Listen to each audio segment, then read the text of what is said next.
प्रकाशितं च श्रीजैनसिद्धान्ते प्रवेशिकेयं विरच्यते स्वल्पधियामितम्।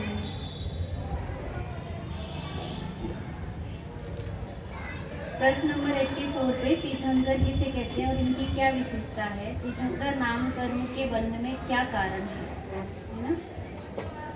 इतने बातें पूछी गई थी कि तीर्थंकर किसे कहते हैं। तो क्या है कि जो जिन शासन रूपी तीर्थ में कारण होते हैं अर्थात जिनके उपदेश के निमित्त से भव्य जीव मोक्ष मार्ग की प्राप्ति करते हैं उन्हें तीर्थंकर कहते हैं। ये वाली डेफिनेशन भी याद हो जाए तो हो जाए। धर्म तीर्थ मुक्ति के मार्ग का उपदेश देते हैं, समो शरण आदि विभूति से युक्त होते हैं, जिन्हें तीर्थंकर नाम का तीर्थंकर कहते हैं। तो उसमें आया ना जो धर्म तीर्थ मुक्ति के मार्ग का उपदेश देते हैं, तो धर्म तीर्थ मुक्ति के मार्ग का उपदेश जो देते हैं वही कौन है? तीर्थंकर है। ठीक है, जिसमें भी यही आया कि जिनके उपदेश के निमित्त से भवजीव क्या करते हैं? मोक्ष मार्ग की प्राप्ति करते हैं। तो देखिए उसमें फिर क्या कहा कि 5 भरत और 5 ऐरावत और 5 महाविदेह क्षेत्र, 15 कर्म भूमियाँ हैं। कितनी कर्म भूमियाँ? 15। ठीक है, तो 5 भरत, 1 2 3 और 2 कितनी हो गई? 1 2 3 4 और 5 कितनी है? 5। देखिए तो ये 5 तो क्या हो गई? भरत क्षेत्र की भूमि। ये भी क्या है? कर्म भूमि। इसको क्या बोला?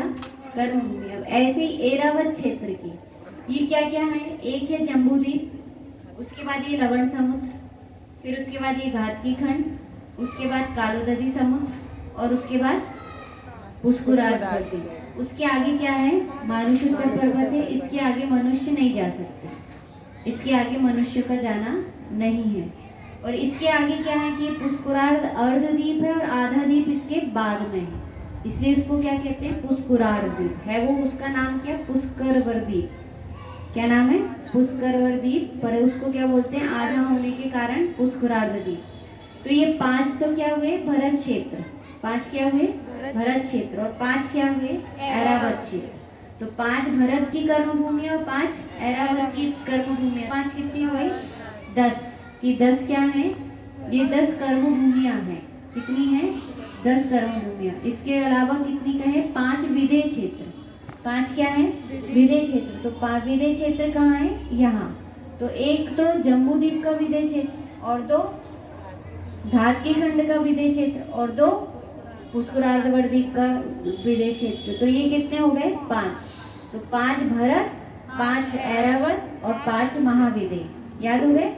5 भरत, 5 ऐरावत और 5 महाविदेह। टोटल मिला के कितने हो गए? 15। कितनी हो गई? 15। तो 15 इसमें कहा कि 15 कर्म भूमियाँ हैं जहाँ तीर्थंकर होते हैं। फिर क्या कहा? एक एक महाविदेह के अंतर्गत 32 विदेह नगरियाँ हैं। कितनी विदेह नगरियाँ हैं? 32। ये देखिए ये जो है ना महाविदेह, तो इसमें कितनी 32 कितनी नगरियाँ बनेंगी? 32। 32 कैसे बनेगी? ये देखिए ये दिख रहा है, ये नदी गई है जो है सीता नदी। इधर से भी क्या गई? सीतोदा। एक सीता नदी और एक सीतोदा नदी, 2 नदी गई। तो कहाँ से? कि वो यहाँ से निकलती हैं। बीच में जो सरोवर है, सरोवर आप लोगों ने उसमें पढ़े थे तत्वार सूत्र जी में। तो वहाँ से निकलती हैं और कहाँ पर गिरती हैं? यहाँ पर गिरती है लवण समुद्र में। कहाँ गिरेगी? ये वाली लवण समुद्र में गिरेगी और ये वाली जो रहेंगी वो कहाँ गिरेगी? एक कालोदधी समुद्र में और एक लवण समुद्र में। एक कालोदधी समुद्र में गिरेगी और एक लवण समुद्र में गिरेगी। ऐसे ही ये गिरेंगी। तो देखिए इसमें क्या होगा कि अब यहाँ पर क्या कहा कि जो 32 विदेह क्षेत्र की 32 विदेह नगरियाँ हैं। कौन सी नगरियाँ हैं? 32 विदेह नगरियाँ। तो विदेह नगरियाँ कैसी हैं कि ये जो क्षेत्र था यहाँ से जो चला और ये नदियाँ हैं, ये नदियाँ यहाँ गिरी और एक नदी यहाँ से लेकर यहाँ पर गई। तो कितनी नदी हो गई?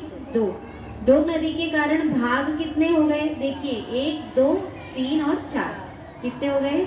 4। अब लेकिन इसमें क्या हुआ कि इसमें और क्या हुआ कि पर्वत आ गए, कुलाचल पर्वत। कौन से पर्वत कहते हैं? कुलाचल पर्वत। तो जो कुलाचल पर्वत है वो कितने हैं कि वो 7 पर्वत हैं।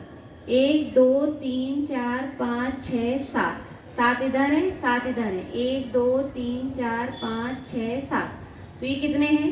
7 और 7 कितने हो गए? कि 7 और 7 14 पर्वत हैं। 14 पर्वत हुए, लेकिन 7 क्षेत्र के कारण यहाँ पर स्थान कितने बन गए? 8। कितने बन गए? 8। 7 में यदि 7 से डिवाइड करेंगे तो क्षेत्र कितना बन जाएगा? 8 बन जाएंगे। तो कितने क्षेत्र हो गए? 8 क्षेत्र हो गए। जैसे अपन देखें यहाँ पर है ना, जैसे अपन ने एक बनाए, ये है, और इधर पर क्या किए? एक भाग दिए तो 1 और 2 है ना, फिर 1 दिए तो 3 बन गए, 1 2 3, फिर 1 और दिए तो 3 पर्वत के 4 क्षेत्र हो रहे हैं। 3 पर्वत के कितने हो रहे हैं? 4 क्षेत्र हो रहे हैं। तो ऐसे ही यहाँ पर भी कितने हैं कि 7 पर्वत के कितने क्षेत्र हो जाएंगे? 8 क्षेत्र हो जाएंगे। कितने क्षेत्र हो जाएंगे? 8। तो 8 इधर के हो गए ऊपर के, और 8 किधर के हो गए? नीचे के। फिर 8 किधर के हो गए? इस दिशा के, और 8 इस दिशा के। तो कितने हो गए?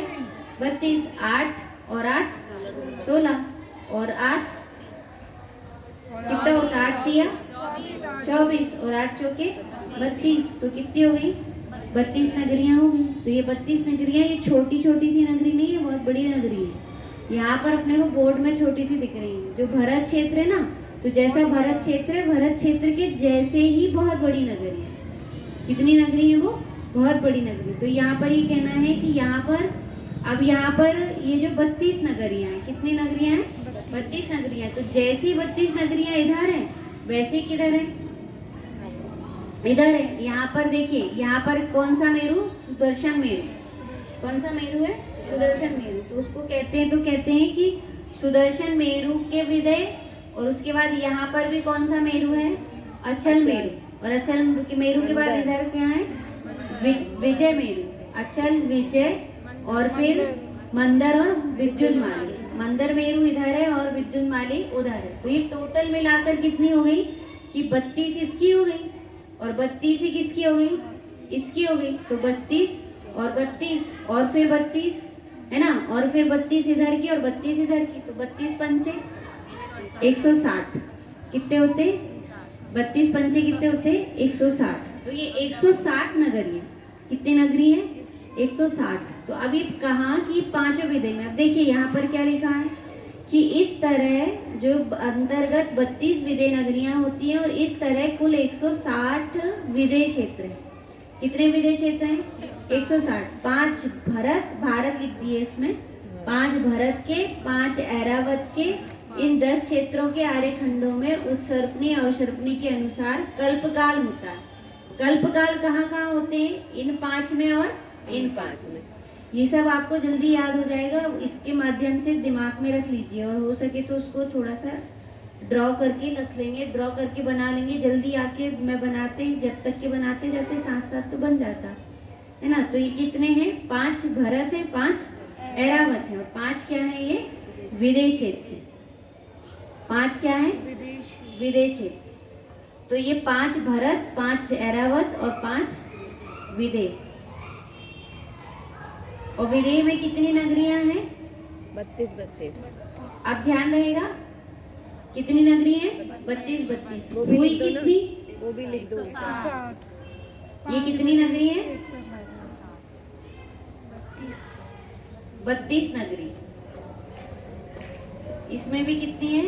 32। इसमें भी कितनी है? टोटल कितनी है? 160। ठीक है ना?